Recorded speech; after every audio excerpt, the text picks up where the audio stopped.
Hello everybody. Today we're going to be talking about the PvP side of FireFall, and really what I'm most excited about this game, and what I'm going to really be focusing on for this channel. FireFall PvP is split up into 3 different modes right now. Team Deathmatch, which has 4 different maps and is the main focus of PvP right now. It is a 5v5 match, with the first side to 25 kills wins. The next mode is Sabotage, which is a 10v10 mode. I don't know much about the mode because, honestly, Team Deathmatch is the only thing you can get queued up for in the betas. And the last one is Harvester, which is a point control map kind of like Guild Wars, featuring 3 nodes, and the first team to 600 points wins the game. Now, since the other 2 modes aren't really a part of the esports scene of the game, I'm not really going to go into them. So definitely today I'm going to be focusing on Team Deathmatch, since that's the only one I've been able to play so far. Now the strange part about this game is that there are different versions of PvP, different tiers. As you progress through the game, you can unlock different tiers of battle nodes for your class, and split off into more specific and more dangerous versions of your class.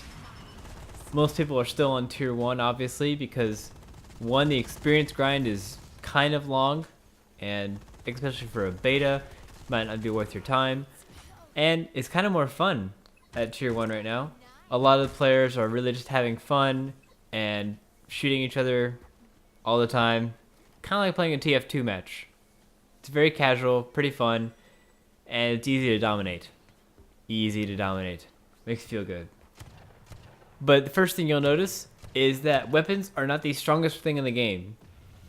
This game is focused more around your abilities.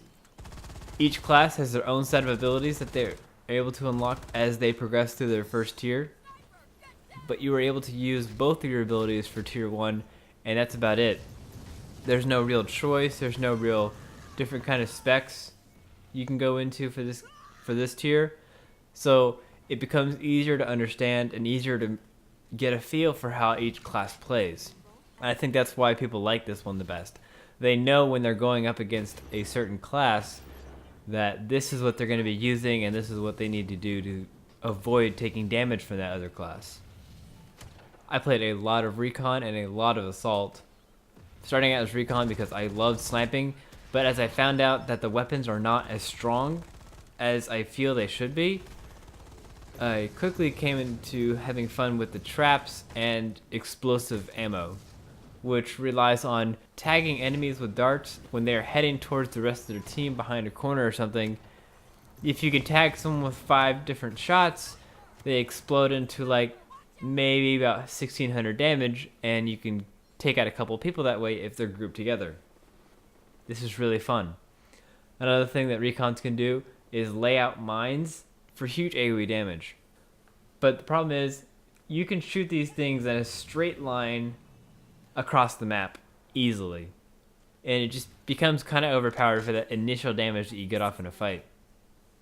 So I don't know, they might decrease the range or make it lob more like you're actually tossing something, and that'll be nice.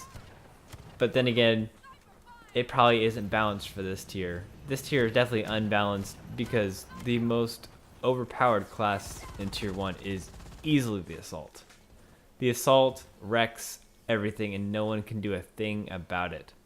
Healers don't heal enough yet, tanks are definitely not tanky enough yet, and recons and engineers don't get a lot of their tricks that they use to get away from damage. So tier 1 just might be a lot of fun for you, but you might struggle a bit for tier 1. Now tier 2 is completely different. Tier 2 you do not want to go into as soon as you unlock it. The reason being is, 1, you get another skill.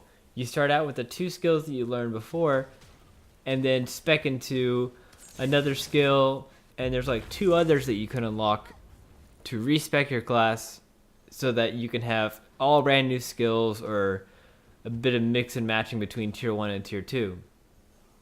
But the more important thing is, crafting starts to be involved, and it is very important. You can use the minerals that you gather once you unlock new weapons and new armors. You can use those crystals to craft better guns, better ammo, better plating, and customize it to where it is more beneficial to you whichever way you want. Different crystals will give you better health regen, better base health, better percent damage mitigation. So use that PvE content to gather all the minerals you need because you will need it. It's quite useful. And because of your CPU structure, you have to balance out all these things with the CPU's power, the weight it takes to use these items. There will be a lot of min-maxing once you get into these higher tiers at launch. It's really exciting.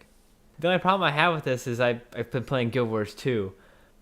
I wanted to go into tier 2 as soon as I got tier 2. Dear God, it was awful.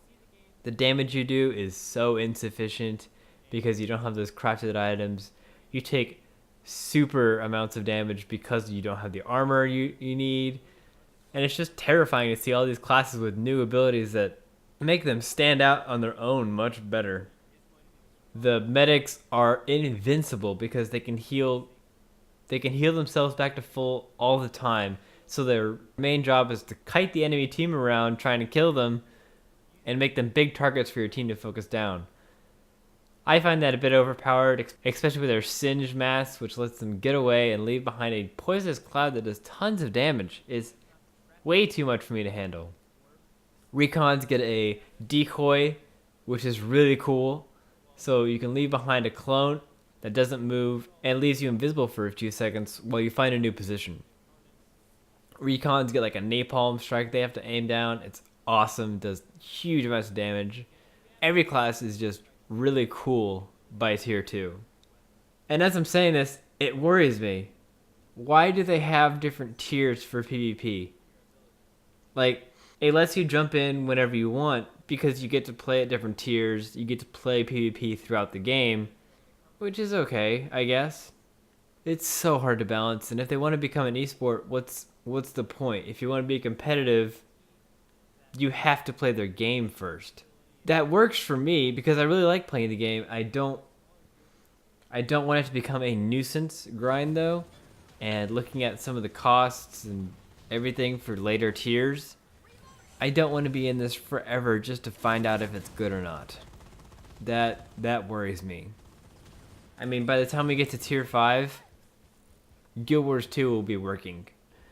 And I'll be wondering why I started this in the first place. So I don't know. It's got a great start, and it's a lot of fun. But there's definitely a few things that worry me, as it looks like World of Warcraft PvP rather than Guild Wars 2 PvP.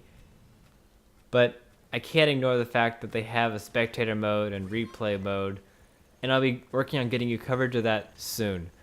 Because that actually looks really cool, and I want you guys to see how awesome it is and what other games need to take from this if they want to become an esport like FireFall does. But that's it for my first impressions of FireFall PvP. I hope you guys enjoyed it. If you did, feel free to click the like and subscribe buttons below for future content on FireFall, and I'll see you guys next time.